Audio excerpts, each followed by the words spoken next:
In this video, I'm going to be showing you how to turn a wall like this to this.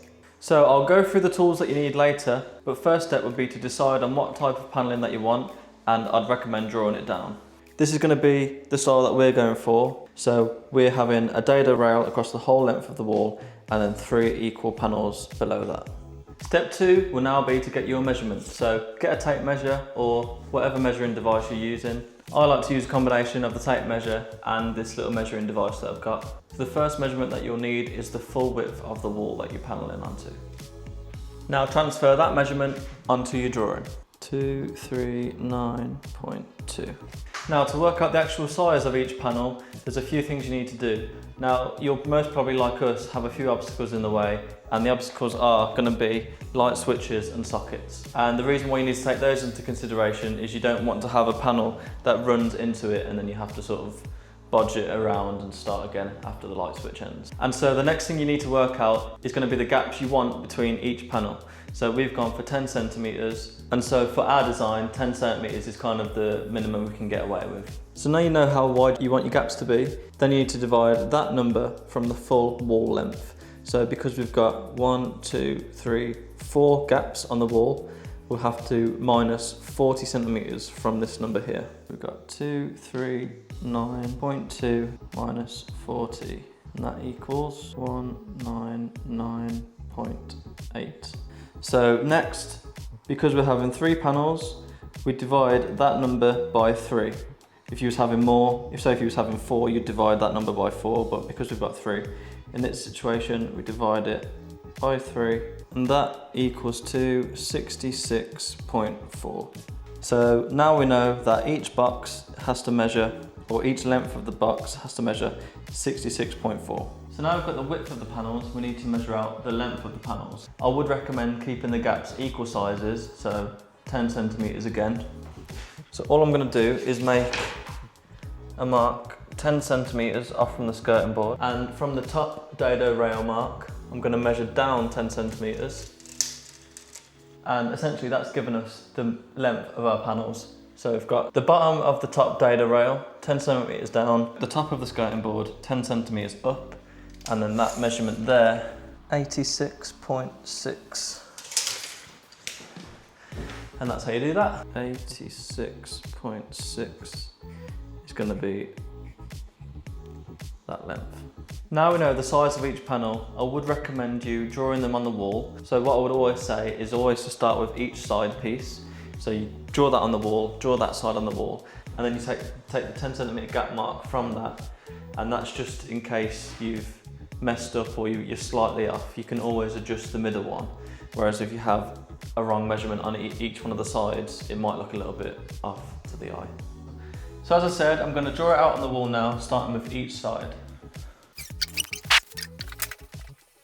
Kira, can you come and check this? So now it's drawn out on the wall, we just need to make sure we're happy with it before we go ahead. Now that you're happy and you've had the go ahead, you can start cutting the panels to size. So again, I would still recommend starting with both side panels. So what I'm going to do now is take the measurement for the width of the panels and cut the top and bottom for each side. So I'll need 4 pieces the exact same length. Here are some I prepared earlier. Now obviously you can cut them with a mitre block, but it's much easier with a mitre saw, which is what I'm using, but obviously you can do it by hand if you need to. So these are all the top and bottom for the 2 side pieces done, and what I normally do is just sand them off a little bit just to get rid of the rough edges, and then we can go from there. My secret ingredient to getting this done within a budget is this. Now this is the paneling that we're using. It's a polymer material, and I have spoken about this before, but it's really hard wearing. We get these from Screwfix. You get them in a pack of 6, I believe, and per pack they're £32. So really budget friendly, and they look really nice as well, in my opinion. They paint easy as well. So that is my DIY hack for this video. So the plan from here is to stick this top piece of each side ones on, and I usually prep them by just putting a little pin nail in each side. Along with the nails, I use this grab adhesive as well. Stick that one on first, and then stick that side on, and then measure the gaps between the middle, and if the middle one is fine, then I'm safe to basically put the middle panel in.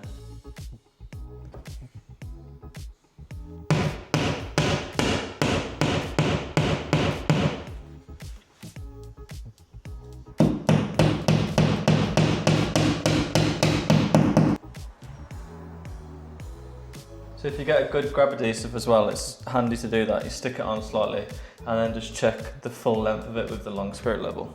And then you can pretty much commit.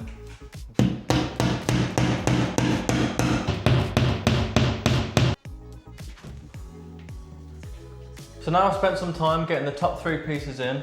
I've made sure all the gaps are the same each end and that they're all level. So this basically sets us up for the rest of the project. And so now the next steps will be to cut the lengths, and then I'll do the same process, level them off. And one of the biggest things is to make sure that the mitre joins are sitting perfectly together, because you don't have to spend loads of time afterwards sanding and filing them all down and filling them out. So basically, if you've cut everything the same size, it should work out square. So all you should have to do here is make sure everything's level and everything should fit fine. So if it doesn't fit, you've done something wrong. First one's in, now we can do the rest.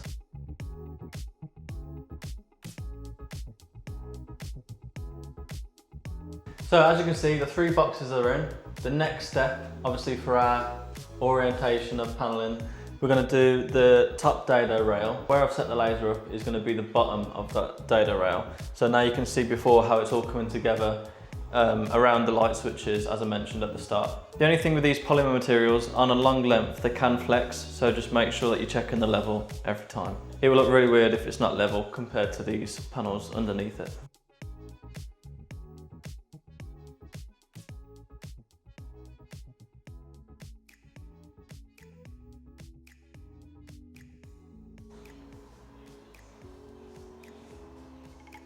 That is the wall fully panelled, but there's still a few more steps to get the finish perfect. And the first step of that will be to knock all those little pin nails that you've put in. You need to knock them slightly through past the polymer material, so that when you come to fill and paint, there'll be a smooth finish. And what I use for that is this little pin punch here. So go around each nail and just gently tap them in so that the head of the nail isn't visible anymore. And then after that, we can move on to the next step. And so pretty much now the final stage is just to go around everything with the decorator's cork, and this is just going to cover all the gaps where the panels meet the wall, and all those little pinholes. Just put a little bit of this in and smooth it over your finger, and hopefully that should be fine to paint once it's dry. Obviously this is pretty straightforward, so I'm not going to talk too much about it. I'm going to do a quick time lapse and show you the finished product.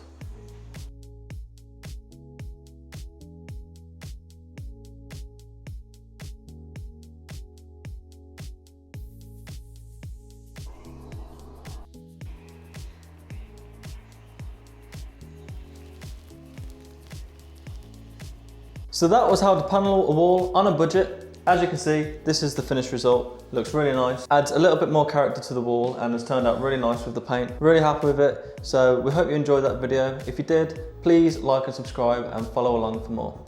See you in the next one.